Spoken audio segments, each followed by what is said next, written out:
क्योंकि हमारे भाई भी लगेंगे, रिश्ते में भाई भी है। और ये उसी पावर ऑफ अटर्नी के आधार पर 14 और देखिए, इसी पावर ऑफ अटर्नी के आधार पे पहला कबला कब है? 7/6/2011 7/6/2000 को। ये कितना है पढ़ के आप लोग बताइए, कैमरा पे बताइए कितना है। आप ही से पूछ रहे हैं। 31 डिसमिल 31 डिसमिल यानी 10 कट्ठा। बताइए कितना है? 10 कट्ठा। ये 10 कट्ठा राजी है। कितना है? 10 कट्ठा। उसी 44 डिसमिल में से यानी 14 कट्ठा में से ये 10 कट्ठा कबाला हो गया। 44 डिसमिल का पावर ऑफ अटर्नी आपको मिला था? मिला था 44 डिसमिल का, जो कि ये प्रदीप राय के घर में नहीं हुआ है, ये रजिस्ट्री ऑफिस में हुआ है। और कौन कौन रजिस्ट्री किया है? ये तीनों भाई और उनके माताजी, कुल मिला के 4 लोग ये पावर ऑफ अटर्नी दिए हैं। पहला रजिस्ट्री ये 10 कट्ठा। चलिए, दूसरा रजिस्ट्री 4/11/16 को ये 4 कट्ठा। कितना है? 12.25 डिसमिल। कितना है? 13.5 डिसमिल यानी कि लगभग 4 कट्ठा। कितना है बताइए आप लोग? 4 कट्ठा। कुल मिलाकर कितना हुआ? 10 और 4 14 कट्ठा ये प्लॉट हुआ। किससे हुआ? उसी पावर ऑफ अटर्नी से हुआ। पावर ऑफ अटर्नी से हुआ। चलिए, 2 डीड हो गया 14 कट्ठा। अब इसी का जो पैसा दिया गया अब ये हो गया उस दोनों डीड का पेमेंट का रिसीविंग। देखिए, पेमेंट का रिसीविंग कौन कौन दिया है? जो माननीय विधायक जी कह रहे हैं कि उनकी माता जी का देहांत हो गया था, उसके बाद रिसीविंग लिया गया। ये देखिए कौन कौन रिसीविंग दिया है, नाम दीजिए। सुदामा जी उपाध्याय, बुक 4 का दस्तावेज नंबर 181 का बिक्री का पूरा जर सामान नगद एवं चेक द्वारा पाकर अखिलेश राय के पक्ष में स्वीकृति पत्र लिखा सो सही। जिनको पावर दिया है उनके पक्ष में ललन जी उपाध्याय, विजय कुमार उपाध्याय और उनकी माता माता जी ठेपा देती हैं, तो उनका पहचान किए कौन किए? मोहन तिवारी, जो मदन मोहन तिवारी, जो कि उनके रिश्तेदार है। क्या है? इनके रिश्तेदार है।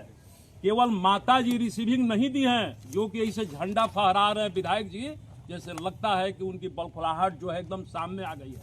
ऐसे झंडा फहरा रहे हैं, मीडिया के सामने झंडा फहरा रहे हैं कि वारंट हो गया है, ये कोर्ट का आदेश हो गया है। अरे भाई, हम हमेशा एक बात बोलते हैं कि जमीन जब भी होगा ये पेपर से होगा। आप खुद बताइए कि अगर 100 करोड़ रुपया भी जा करके अगर आप जमीन रजिस्ट्री कराते हैं, उसके एवज में आपको क्या मिलता है?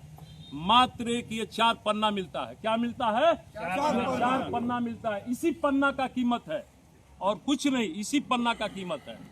तो ये 4 लोगों द्वारा ये पैसा का रिसीविंग दिया गया। ठीक है, देख लीजिए, आप लोग भी देख लीजिए, एक बार पढ़ लीजिए आप लोग। इसमें देखिए एक सवाल, अगर आपकी बात खत्म हो गई हो तो एक सवाल था। नहीं, खत्म नहीं, अभी ध्यान से सुनिए। जरा एक बार कैमरा पे देख लीजिए आप लोग, कौन कौन रिसीविंग दिया है? तीनों बेटा और उनकी माताजी। और माताजी का पहचान किसने किया है? मदन मोहन तिवारी, जो कि सुदामा उपाध्याय जी के रिश्तेदार भी लगते हैं। चलिए, अब 5वां पॉइंट पर आ जाइए। ये नंबर 5, ये दाखिल खारिज के खिलाफ में गए हैं।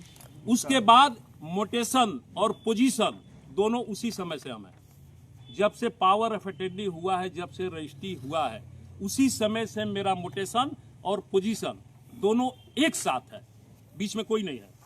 और मोटेशन के बाद अब पता ना सुदामा उपाध्याय जी के मन में कहां से बैमनस्य आ गया, ईश्वर जाने, मुझे नहीं पता है। तो ये मोटेशन के खिलाफ में DCLR के आ गए, उनका आवेदन खारिज हो गया। देख रहे हैं?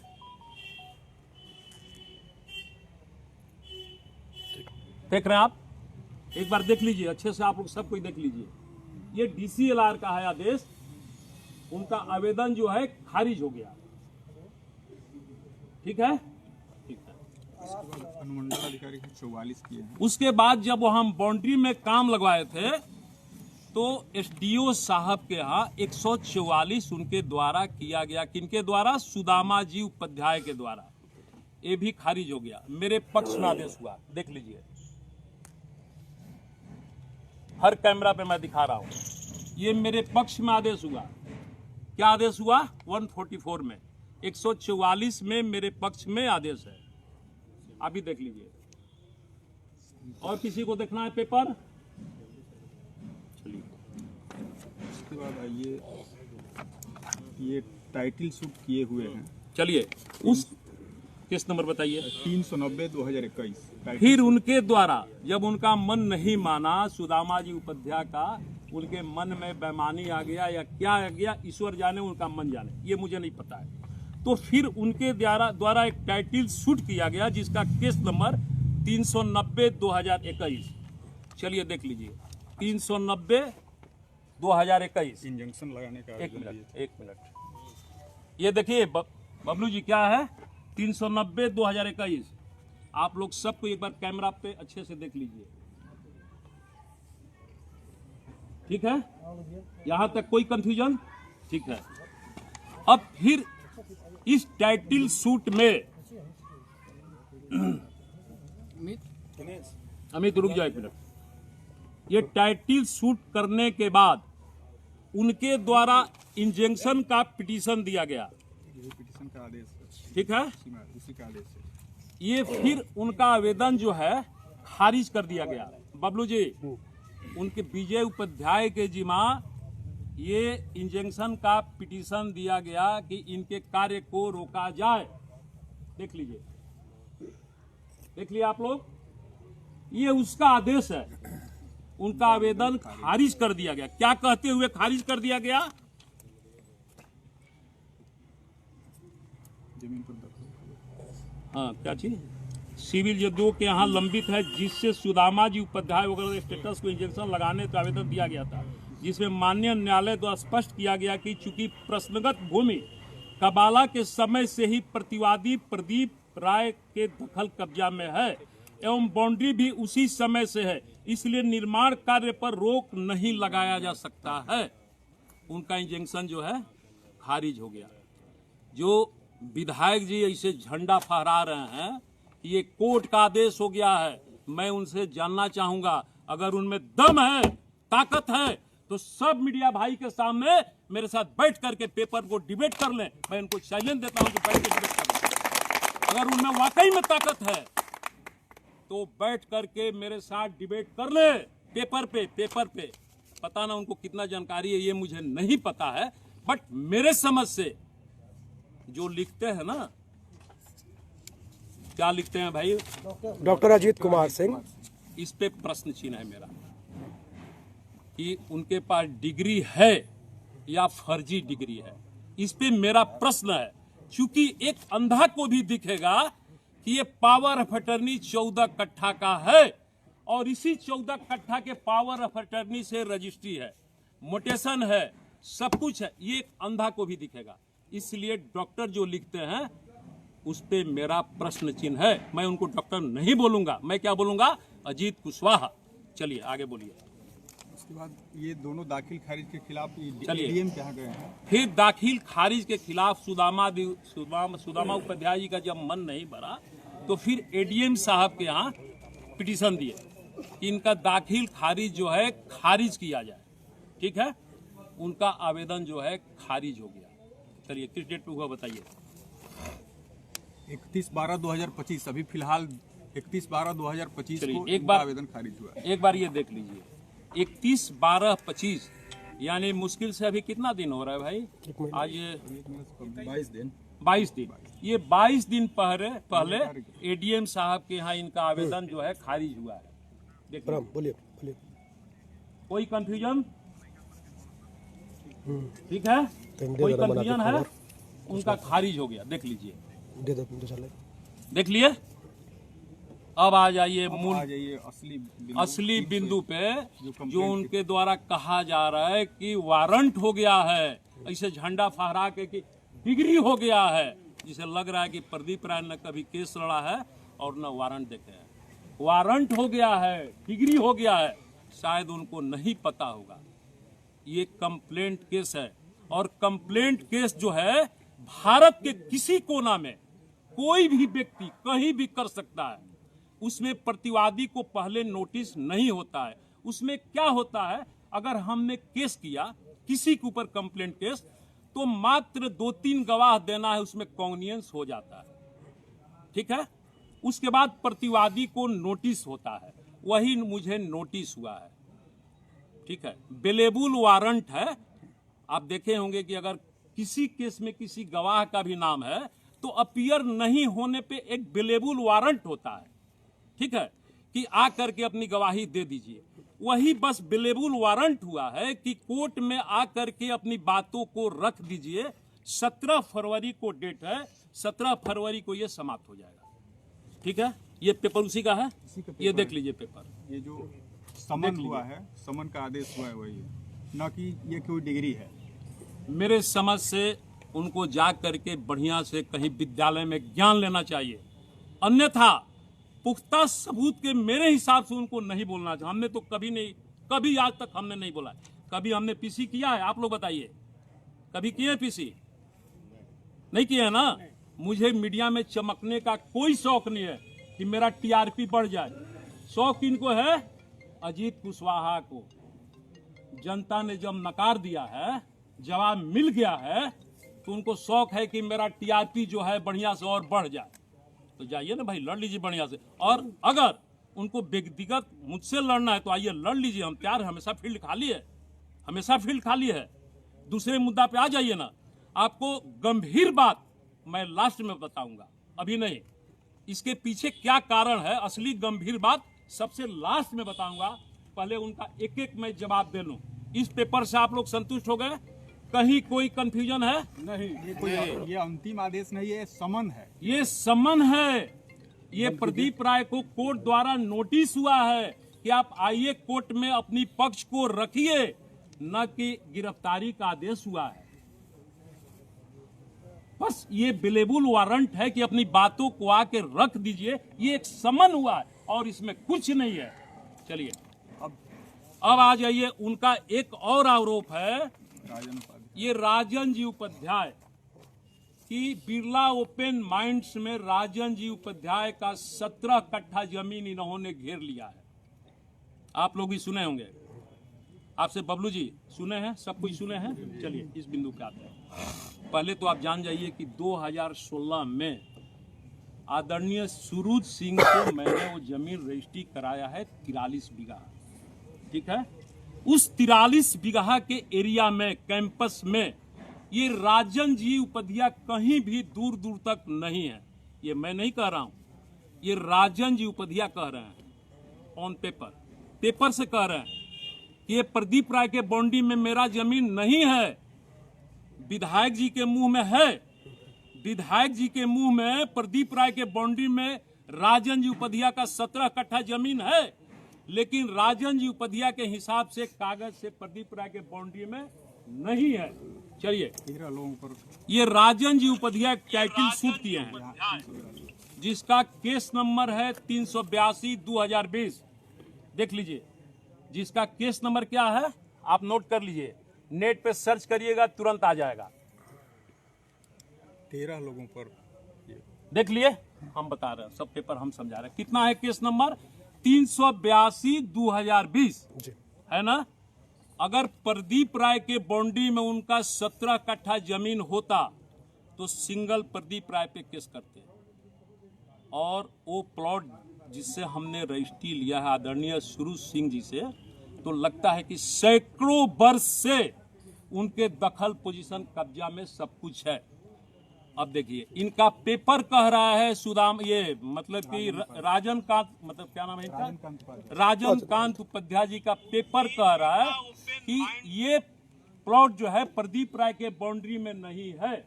पूछिए कैसे, आप पूछिए, क्वेश्चन करिए हमसे। देखिए, इन्होंने केस किया है कितने लोगों पे? बिहार सरकार, प्रदीप कुमार राय, संजय कुमार, सरोज राजभर, तरवरी, गोवर्धन यादव, चंद्रशेखर सिंह, महेंद्र सिंह, दिनेश सिंह, सुधाकर सिंह, रमेश सिंह, सत्यम कुमार तिवारी जो कि नैनीजोर के रहने वाले हैं, रविकांत राय। इनको 13 लोगों पे डाउट है, 13 लोगों में एक मैं भी हूं कि हो सकता है इनके बॉन्डी में भी होगा। तो इस संदर्भ में मैं अजीत कुशवाहा जी से कहना चाहूंगा कि चुनाव तो हार ही गए हैं, अब उनके पास कोई विशेष काम नहीं बचा है। कहीं जा करके बढ़िया से, जिसे अमीन लोग नापी करता है, ठीक है, जा करके कहीं 1 साल ट्रेनिंग ले ले, और उसके बाद, इसमें बहुत खर्च भी नहीं है, महज 5-10 हजार रुपया का खर्च है, 2 ठे फीता खरीद लेना चाहिए उनको, और जा करके प्रदीप राय का बाउंड्री स्वयं अपने नाप के चेक कर लेना चाहिए। मैं फिर से कह रहा हूं, ये सुशासन की सरकार है, 90 वाली दशक नहीं है कि लाल झंडा जहां गाड़ दिए वहां जमीन हो जाएगा, नहीं तो उनको नहीं पता है। देखिए, जिस हाथ से लाल झंडा गाड़ेंगे ना, शायद उनके शरीर में हाथ नहीं रहेगा। मैं कह रहा हूं, ये लाल झंडा गाड़ने से जमीन नहीं होगा, जमीन ये पेपर से होता है। मैं फिर से कह रहा हूं, पेपर से होता है। और अंत में आ जाइए, सबसे मूल बात जान लीजिए, सबसे गंभीर बात क्या है, मैं बोलूं? ये पेपर आप लोग देख लिए, पेपर से संतुष्ट आप लोग हो गए? Yes sir. चलिए, सबसे गंभीर बात क्या है, शायद आप सो नहीं बताएंगे। उनके ससुर जी हैं संतोष सिंह, जो कि बाजार समिति रोड में रहते हैं, ठीक है। उन्होंने अपनी बेटी की शादी विधायक जी से किया है। जब बेटी की शादी करनी थी, ठीक है, तो उनको कुछ पैसे का जरूरत था, फंड प्रॉब्लम होगा। ये मेरे भाई यही गवाह हैं, बाकी आगे ये बताएंगे कहानी। बताइए। अब इनकी बात बताएं उससे पहले मैं कुछ और बात कहता हूँ। और ये विधायक जी को भी संबोधित थे और उनके लोगों को। मैं उनका बयान देख रहा था, फेसबुक पोस्ट भी देखा। इस तरह से पोर्ट्रे किया जा रहा है कि ये भाजपा नेता प्रदीप राय, भाजपा नेता प्रदीप राय। अरे तो जो विक्टिम है, अगर प्रदीप राय कल्प्रिट है, तो जो विक्टिम है वो भी तो भाजपा ही के उपाध्याय जी लोग, वो कौन सा मालिक है? बीच में इनको रोक करके मैं एक बात कहना चाहूंगा। उपाध्याय जी जो है मेरे परिवार के हैं, मेरे पड़ोसी के हैं। हम लोग आपस में लड़ेंगे, झगड़ेंगे, प्यार करेंगे, फिर लड़ेंगे। वो लाल झंडे वाला के कहां से एंट्री हो गया भाई? कहां से एंट्री हो गया? देखिए, चलिए आप बोलिए। बात लाल झंडे या पंजा छाप या भाजपा की नहीं है। तो इस चीज को मैं देख रहा था, तो अब टारगेट करने के लिए किसी को भाजपा नेता प्रदीप राय, तो जिनका पक्षकार है आप ये बने हुए हैं, वो लोग कौन से माले के हैं भाई? वो भी तो भाजपा ही के हैं। तमाम ये सुदामा उपाध्याय और लालन उपाध्याय जो भी हैं, वो लोग भी भाजपा के हैं। किसी सर्वहारा की लड़ाई अब नहीं लड़ रहे हैं, पहली बात। दूसरी बात ये कि जब कोई मामला सब जुडिस है, तो उसको सड़क पर उसका पॉलिटिकल ट्रायल करने का क्या मतलब है? आप क्यों बयान दे रहे हैं? आपके बयान से न्यायालय की राय प्रभावित हो सकती है। आप दबाव बना रहे हैं न्यायालय पे। जज को निर्णय करने दीजिए कि आप जज हो गए। उन्हें करना चाहिए, सस्ते मुद्दों को लेकर राजनीति नहीं करनी चाहिए। इनका जो मेरे मित्र हैं प्रदीप राय जी, इनका जो विवाद है, जिनकी चर्चा की है, संतोष जो विधायक जी के ससुर है, संतोष मेरे अपने मौसी के लड़के हैं। उन्होंने इनके मौसेरा भाई हैं, मेरे सगे मौसेरा। ये 7-8 साल की पहले की कहानी है। ये वो उनको कुछ पैसे की जरूरत थी किसी काम से, या राय साहब से वो पैसा मांगे थे 20-25 लाख रुपया। तो हम राय साहब, संतोष भी हमारे मित्र है, इनका भी संतोष मित्र है। ऐसा नहीं कि संतोष इनका दुश्मन है, बहुत बढ़िया मित्र है। उनके साथ जो संतोष के साथ रहता है, दामोदर, मुना, हम लोग कई सर्किल के हैं सब आदमी। व्यवसायिकी में हम लोग सब आदमी एक सर्किल के हैं। संतोष भी इन्हीं के सर्किल का है। संतोष का भी इनसे लेन देन होता है, यह होता था पहले। उस समय 25 लाख रुपया उनसे किसी काम के लिए मांगा था। इस बात का मैं गवाह हूँ और इनके साथ खड़ा हूँ इस बात के लिए। तो उस वक्त राय साहब ने कहा कि भाई जी को गारंटर बना दीजिए, हम पैसा दे देंगे। तो हम गारंटर बन करके पैसा दिलवाए। वो पैसा फिर लौटाने के क्रम में इनमें और संतोष में बात विवाद हुआ। क्योंकि हम मध्यस्थ थे, तो उस बात विवाद में भी हम थे। एक पब्लिक गैदरिंग में चरित्र वन में राय साहब के जो निजी अंगरक्षक हैं, गार्ड है, रमेश और गणेश, क्या नाम है, मुझे लगता है इन्होंने 2-4 थप्पड़ उनको दिया था, मारा था इनके ससुर को। अब कहीं का खीस आप कहीं निकाल रहे हो, ठीक है, ये दूसरी बात है। लेकिन वहां सैकड़ों लोग उपस्थित थे, मैं अकेले नहीं था, वो लोग गवाह है। ये घटना इनके बीच और इनके विधायक जी के ससुर के बीच घटी है। पैसे के लेन देन का एक मामला है। इन्होंने दिया था, उन्होंने नहीं लौटाया। बहुत पंचायती करने पर, बहुत कहने सुनने पर भी उन्होंने कुछ पैसे लौटाए, लेकिन 8 लाख रुपया नहीं लौटाया। अभी तक नहीं लौटाया, नहीं मिला। उनकी माँ ने, संतोष जी की माता जी ने, मेरी मौसी ने मेरे घर आकर मेरी पर्सनल डायरी पर अपने हैंडराइटिंग में लिख के दिया है कि 8 लाख रुपया मैं अपने पास से तुम्हें दूंगी, मेरे बेटे को राय साहब तंग नहीं करेंगे। आपको दिए? हाँ, हमको दिया, आज तक है वो कागज मेरे पास। पेपर है? हाँ, पेपर है, साइन है। यानी विधायक जी के सासू माँ का नहीं, संतोष सासू में तो सर आप क्या मानते हैं इस पूरे प्रकरण को? निजी तौर पर हाँ, मैं दोनों को, विधायक जी को और राय साहब को, दोनों को बहुत बेहतर आदमी मानता हूँ। मैं कतई मानने के लिए तैयार नहीं हूँ कि विधायक जी किसी वेस्टेड इंटरेस्ट है, इसलिए कि आर्थिक तौर पर ईमानदार आदमी है। राय साहब आरोप, मुद्दा ये नहीं है। लेट मी मुझे लगता है कि उन्हें मिसकन्विंस किया गया है और किसी तरह से ट्रैप कर लिया गया है। उन्हें मिसकन्विंस कर दिया गया, गलत तथ्य रख दिए गए हैं और उसमें आ गए हैं। निजी तौर पर इनके बारे में पूछेंगे तो सपने में भी नहीं सोच सकता कि जिस आदमी के पास इतना रुपया हो, जिसकी मैंने ऑडिट भी बड़ी मुश्किल से होती हो, वो 2-4 कट्ठा जमीन के लिए बेईमानी करेगा। मैं सोच भी नहीं सकता। अभी आपने कहा कि अच्छे संबंध हैं, व्यवसायी हैं। ये जो प्रकरण अभी सामने आया है, इसके चूंकि आप लोग उस कारोबार से, जमीन कारोबार से जुड़े हुए हैं, इस मामले में आप क्या मानते हैं? आप एक बक्सर के तकनीकी तौर पर कि भावनात्मक रूप से पूछ नहीं, तकनीकी यहाँ जो बातें होंगी तकनीकी होगी, भावना कहाँ? मैं पावर ऑफ अटर्नी से लेकर के और रजिस्ट्री तक एक एक क्षण का गवाह रहा हूँ। भूमि पूजन में जो बहुत 10-20 लोग जो गए थे स्कूल के भूमि पूजन में, एक मैं भी था, याद है सर? हम भी थे, राय साहब से पूछ लीजिए। बहुत छोटा सा भूमि पूजन हुआ था स्कूल का, उस दिन से हम लोग साथ थे। आपको लगता है कि ससुर जी का जो झगड़ा था, उस गुस्से से आरोप प्रत्यारोप का दौर चल रहा है? ऐसा मैं सोच सकता हूं, चूंकि कोई कारण दिखता नहीं। जब सारे फैक्चुअल जो फैक्ट्स है, जो सब्सटेंशियल फैक्ट है राय साहब के पक्ष में ऑन पेपर, तो विधायक साहब इस तरह का आरोप क्यों लगा रहे हैं?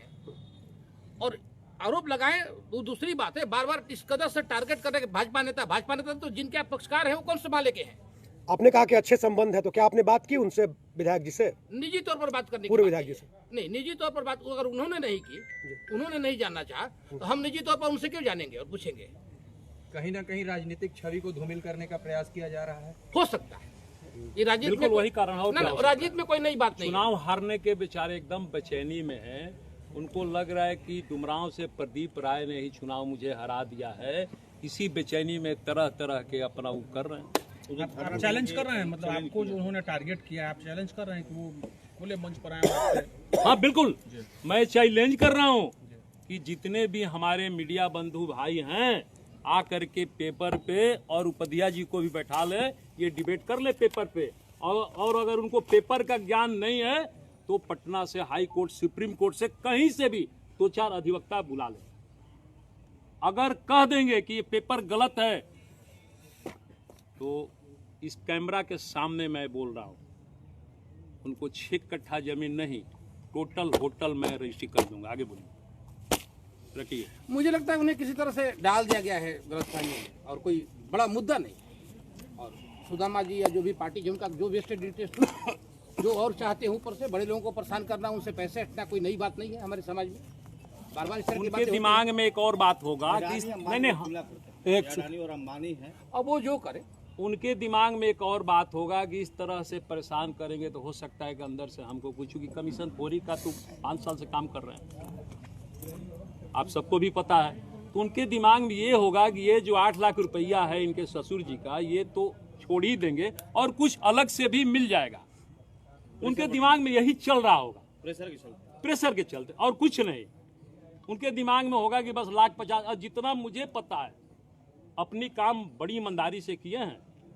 उपाध्याय जी उनको 20,000 रुपया दे करके ले गए, जितना मुझे पता है। आप मानहानि का दावा करेंगे? करेंगे, अगर इसके बाद दे देना बयान, मानहानि का पक्का केस करेंगे उनको। माफिया वगैरह सब कुछ आपको बनाया। अब देखिए, अगर ईमानदारी से काम करना, आप लोगों को भी पता होगा कि 2003 से 80% रियल एस्टेट का व्यापार मैं करता हूं, शायद आप लोगों को भी पता हो। अगर ईमानदारी से काम करना उनको माफिया लग रहा है तो ये उनका चश्मा है। ये मेरा चश्मा नहीं लेकिन है। एक विधायक, ये उनका चश्मा है, वो अपने चश्मा से देख रहे हैं। लेकिन एक पूर्व विधायक को तो आपने छोड़ दिया। कल मुन्ना तिवारी जी भी आपके विरोध में बोल रहे थे। नहीं सुने, वो मेरे बड़े भाई हैं, नहीं पता। सर, आप एक उद्योगपति हैं, शाहाबाद प्रक्षेत्र में लगातार काम करने में राजनीतिक हस्तक्षेप क्या कानूनी दायरे में है क्या? नहीं, देखिए, हम आज बस इस विषय पे बात करेंगे, इस विषय पे। और कुछ पूछना है तो और कुछ क्वेश्चन है तो इस बिंदु पे, ये जमीन से संबंधित और कोई क्वेश्चन है तो आप लोग पूछ लीजिए। 147 है ना सेक्शन।